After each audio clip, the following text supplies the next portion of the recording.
구독과 좋아요는 저에게 큰 힘이 됩니다. 안녕하세요. 부동산 뉴스를 읽어주는 박 팀장입니다. 오늘 네이버나 다음 쪽에서 보시게 되면은 법인들 아파트 매각 많은 물량이 쏟아지고 있다는 내용이 나옵니다. 6월달, 7월달 엄청난 물량이 쏟아졌다고 하는데 그동안 6월달, 7월달 뉴스를 찾아보면은 계속 오른다, 뭐 한다, 난리 났다, 최고가 찍는다 해가지고 그런 걸 편성해서 사신 분들이 상당히 많습니다. 그분들은 제 개인적으로 봤을 때 그 언론의 왜곡된 정보에서 당하실 수도 있습니다. 어떤 내용들이 있는지, 그리고 나면 향후에 투자처는 어디를 해야 되는지 그런 내용을 일단 설명을 드릴 텐데요. 먼저 나왔던 뉴스가 뭐가 있는지 보고 거기에 좀 잘못된 것도 있고 수치가요. 그것도 2020년 세법 개정안을 보면 설명드리고 나머지 내용을 들려드리도록 하겠습니다. 그럼 들어가 보도록 하겠습니다. 오늘자 나왔던 뉴스입니다. 8월 20일 세금 늘린다고 하자 깜짝 놀란 법인들 앞타터 매각 시작. 지금 앞타터가 아니라 그전부터 매각한 겁니다. 지난달 법인이 판 아파트 8,278세대. 왜 이런 뉴스를 지금 올렸죠? 저는 한국감정원에 들어가 봤는데 어떻게 찾는 방법을 몰라가지고 그냥 여기 나온 뉴스로 이제 설명을 드리는 건데요. 그럼 왜 그걸 그전에 얘기를 안 하죠? 8월 21일이면 7월달이면 이분들은 이제 기자분이니까 더 빨리 그쪽에서 알 수가 있잖아요. 왜 이런 뉴스를 지금 올렸는지 저는 그게 더 의문입니다. 한국감정원에 따르면 아파트 매도는 8,278건, 올해 들어 가장 많았다. 전달보단 더 늘어났다. 제가 좀 이따 수치로 보여드릴 텐데 이렇게 계속 늘어난 겁니다. 지난달 법인의 아파트 매도량은 전체 주택의 8.2% 해야 된다. 법인 아파트가 매도량이 7월달이 8,000건이 도포했는데 8.2%면 얼마입니까? 지금 얼마나 판 거예요? 그시죠? 8월달에만 판 것만 아파트가 8,000건이 넘는데 아파트 매도량은 전체 주택의 8.1%밖에 안 된대요. 그러면 8만 건이 넘는 거잖아요. 아파트, 주택, 그러니까 다가구, 단독, 다세대 엄청나게 했다는 거 아닙니까? 전월은 6%였어요. 그러면, 자, 6월달에 6,000건이 넘었으니까, 그러면은 6% 비교하면 얼마입니까, 벌써? 3만 건이 넘었다는 거 아닙니까? 그런 얘기를 안 해준 겁니다, 그 전에. 법인이 판거. 왜 6월달에 그 정책이 나왔잖아요, 법이. 그러면서 7월달까지 계속 나오니까, 법인들이 이제 매각을 그때부터 시작한 겁니다. 부동산 법인은 왜 부동산 법인을 했을까요? 당연히 다주택자한테 세금이 많으니까 그걸 면피하고 싶어서 부동산 법인을 한 겁니다. 한 사람이 여러 개도 할 수 있는 게 부동산 법인이기 때문에 6월 17일 정책에서 세금 부담이 일어나니까 그때부터 팔기 시작한 겁니다. 6월달부터 7월달은 엄청나게 쏟아졌어요. 그 언론의 왜곡된 정보로 인해서 그걸 사신 분들은 거의 최고가 기준을 사실 수 있을 확률이 상당히 높습니다.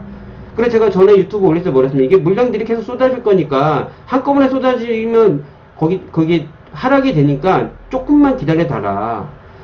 우리가 수요와 공급의 원칙에 공급이 많은데 수요가 적으면 떨어질 수밖에 없는 게 이치입니다.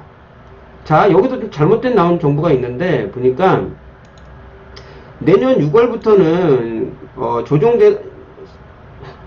종부세율이 2주택은 3%, 3주택 이상 조정대상 2주택은 4%로 각각 인상이 되는 게 아니라 3%고 요 조정대상 2주택이나 3주택 이상은 6%입니다. 기존 종부세 6억 공제도 폐지된다.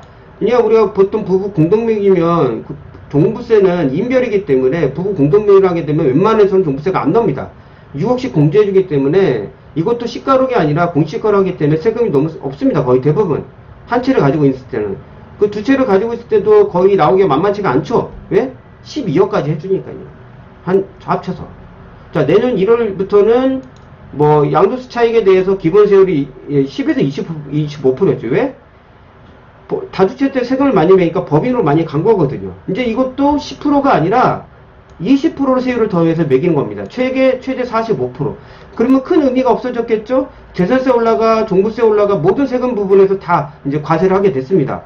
그러다 보니까 일단은 취득세하면 세금이 그냥 일괄적으로 거의 나오니까, 6% 나오니까 일단은 대부분 사람들이 이제는 부동산 법인은 돈이 안 되겠다. 그래서 그때부터 팔기 시작했는데 그런 부분에서는 얘기가 안 나온 겁니다. 왜 8월 21일날 나왔을까요?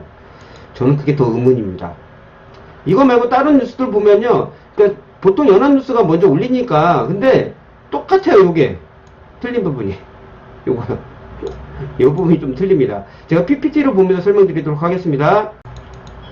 법인 아파트 매도 건수가 이렇게 늘어난 겁니다. 아파트 매도 건수요. 네? 6월 17일 정책이 이렇게 최저가를 찍은 겁니다. 그럼 거꾸로 뭐냐? 거래량이 줄어들 수밖에 없죠. 이분들이 판 게 다 여기 거래량에 들어가 있는 거예요. 7월 법인의 아파트 매도량은 전체 주택의 8.1%밖에 안 된대. 8,000세대가 넘거든요. 아까 제가 말씀드린 거의 10,000세대가 넘습니다. 매도량이 6% 있을 때 6월 달에는 6,000건이 넘었는데 그러면 6%밖에 안 되면 몇 프로입니까? 거의 몇만 세대가 매도가 된 건데 법인께요. 그러면 6월 7월 달에 그 언론의 잘못된 정보로 인해서 그걸 사신 분들은 거의 모가지 이상에 사신 겁니다. 지금 떨어질 수밖에 없는 상황이에요. 아직도 물량들이 상당히 많습니다. 부동산 법인들이 가지고 있는 다주택자가 가지고 있는 물량들이 엄청나게 많습니다. 그게 계속 나온다는 거예요. 내년 6월 지나면 종부세가 폭탄입니다. 법인은 내년 1월부터 그 양도세를 인상되기 때문에 지금 처분하고 있는 거고 이번 겨울까지 엄청나게 나와요. 그거 버티는 사람은 내년 6월까지 팔아야 돼요. 왜? 종부세가 많기 때문에. 어쩔 수 없습니다. 부동산 법인들은요. 왜? 기본 공제 6억도 안 해주잖아요. 자, 아파트 취득 건수는 이렇게 해서 줄어들었어요. 뭐 살긴 사는 분도 있겠죠. 근데 판 거보단 덜합니다. 여기 보십시오. 지금 서울만 7월건에서 지금 900건으로 줄었어요. 전체 뭐 법인 말고 전체 900건이에요. 이거는 어떻게 설명하실 건데요? 아파트가 지금 하락기가 온 겁니다. 매수하려는 사람이 많아야지 가격을 계속 받쳐주는데 매수 물량이 지금 떨어졌잖아요. 매수가 거의 10% 뭡니까 지금 10분의 1로 줄어버렸잖아요. 반토막에 6월달에 지금 하면 뭐 7% 8%밖에 안 되겠네요. 지금 이럴 거면 떨어질 수밖에 없는 상황인 겁니다. 지금 이번만큼은 이렇게 강력한 대책이 나올 수가 없어요. 제가 유튜브 계속 올리잖아요. 지금은 하락기다. 빨리 파셔야 된다. 그분들의 왜곡된 정보로 본인들이 지금 최고가를 받을 수 있는 금액에서 못 받은 현상이 벌어질 수밖에 없는 겁니다. 이것도 지극히 제 개인적인 생각이지만 계속 지금 보도량이나 지금 통계 자료로 나와 있지 않습니까? 자, 보시면 2022년 저기 세법 개정안입니다. 종부세 인상을 해가지고 법인 보유주택에서 3% 6% 단위 세율로 매기겠다. 뭐 4, 5년 사는 건 당연히 안 되는데 2주택 아까 보시면 3%, 3주택 이상 조정 대상 2주택은 6%입니다. 아까 거기 4%는 틀린 겁니다. 신규 법인 주택은 자 종부세 유고 폐지가 돼서 이게 엄청난 거예요. 그래 옛날 편법을 어떻게 했냐? 법인 두 개 막 이렇게 설립해가 분산하는 겁니다. 공제를 엄청나게 받을 수 있는 거예요. 법인 공제받죠. 다른 거 세금 뭐 종부세도 뭐 임대주택 하면 공제받죠. 다 공제를 받으니까 세부담이 거의 없으니까 부동산 법인이 뭐 예전부터 컨설팅 해가지고 절대 법인들한테는 뭐 세금 안 매길 거도 그동안 그랬다. 거기 다 놀아난 겁니다. 세상 일은 아무 절대라는 게 없습니다.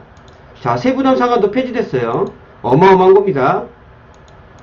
자, 법인에 대해서 이렇게 장기 임대 주택하는 것도 이제 비과세 배제됩니다. 그리고 아까 다 잘못된 게 내년 1월 1일부터는 세율을 10% 인상이 아니라 20% 인상입니다. 그래서 45%입니다. 그리고 법인이 보유한 분양권에 대해서 양도시 추가 세율도 적용하는 겁니다. 세금이 계속 나오는 거예요. 그냥 그동안 혜택은 이제 아예 없어. 이제 부동산 법인은 안녕이라는 겁니다. 주택으로는. 그냥 원래 상업력은 거의 똑같아요. 큰 차이가 없어요. 부동산 주택은 사지 말라는 겁니다. 법인으로. 거주 목적이지 투기 목적으로 하지 말라는 게 이번 기회에서 정부에 나온 취지인 거예요. 그걸 받고 벌써 파신 분들이 상당히 많습니다.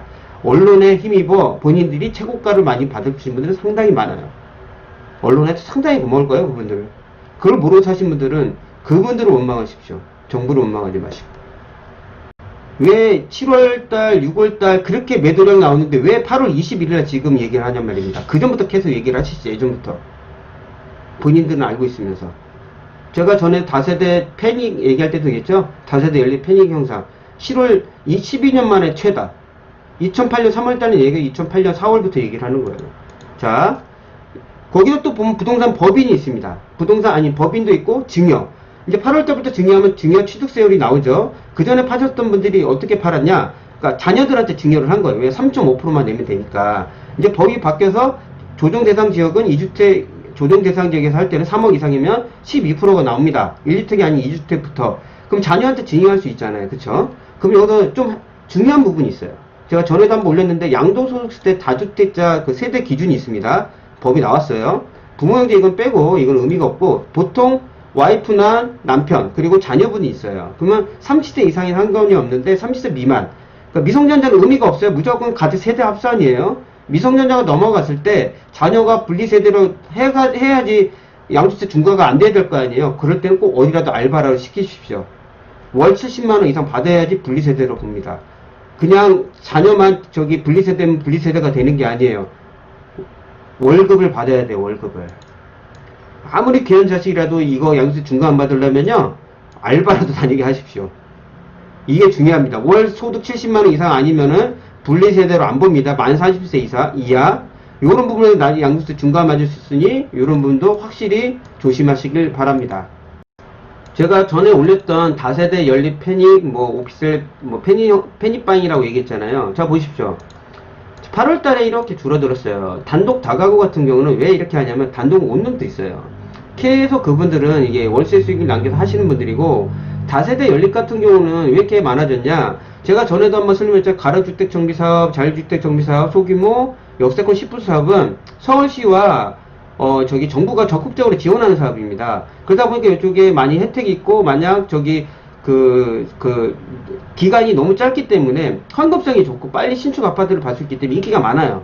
이게 은근히 많이 지금 되고 있습니다. 장애인 뉴타운은 해제됐던 지역도 가로주택 정비사업 들어가는 것도 있어요. 공공성이 더 강화가 되는 겁니다. 그럼 투자를 어디에 해야 될까? 제가 몇 번을 계속 얘기를 해드렸습니다. 일단 재건축 같은 거는 괜찮습니다. 본인이 들어가서 하신다고 하면은 그거 말고 적은 금액으로 투자해서 내가 벌 수 있는 거는 지금이 찬스입니다. 어디? 전에 제가 올렸던 서울시 공공재개발 사업기간 단축입니다. 자, 18개에서 6개월 동안 대폭 단축하고요. 공모도 관저도 이것도 생략하고요. 사업시인가 절차도 간소합니다. 공공성, 그러니까 투명성, 공정성이 들어가기 때문에 비리가 없어집니다. 왜? SH나 LH가 맡아서 할 거니까. 자, 이렇게 되면은 어떻게 되냐? 지금 13일부터 했어요. 전에 14일 합동설명서하고 9월에 후보들 공개하고 11월 중에 최종 선정한다고 합니다. 지금 제가 전에도 한번 거기 재개발 관련해서 올렸습니다. 뉴타운 지역에서 해제됐던 지역들이 있어요. 그들 노후화된 지역들 많잖아요. 그 부분에서 많이 해당 사항이 있는 거예요. 그런 지역을 찾아서 적은 금액으로 투자하는 게 이번에 효과가 부를 수 있는 최대 투자 수익을 남길 수 있는 지역입니다. 이런 걸 보고 가셔야 돼. 그냥 언론에 나오는 지금도 최고가 찍는다. 그는 있으신 분들은 강남에 사시는 건 어쩔 수 없지만 투자로 해서 내가 정말 벌 수 있고 나중에 들어간 신축 아파트를 받으려면 이런 거에 투자하시는 게 훨 낫다고 저는 봅니다. 제가 전에 이거 관련된 거 올렸어요. 어디가 해제 지역고 이문동 이제 들어갔으니까 저기 해제된 장인 뉴타운 그리고 마포 쪽에 되게 많고요. 상계동 쪽도 있고요. 이런 쪽을 찾으셔가지고 발품을 파셔가지고 사셔가지고 이런 부분 11월 달에 공개한대잖아요. 바로 효과가 나는 겁니다. 잘못된 왜곡된 정보로 거기에 휩쓸려가지고 지금 사셨던 분들은 지금 거의 모가지에 사신 겁니다. 만약 그냥 기존에 있는 거 사시려고 하면 기다리십시오. 공급이 많아지면은 언론보다 공급이 많아지면 당연히 수요가 이기는 겁니다. 그 당연한 법칙을 갖고 이런 언론의 왜곡된 정보 말고 나와 있는 통계 자료를 믿으십시오. 오늘 들려드렸던 내용은 그 뉴스에 나왔던 법인들이 많이 판다. 왜 그 전에 내용이 안 나왔을까? 저도 의문이 있습니다. 그런 내용을 전달드리면서 오늘 마무리하도록 하겠습니다. 도움이 되셨다고 하면 구독과 좋아요 눌렀으면 정말 감사하겠습니다. 다음에 더 나은 부동산 뉴스로 찾아뵙도록 하겠습니다. 끝까지 들어줘서 정말 감사합니다.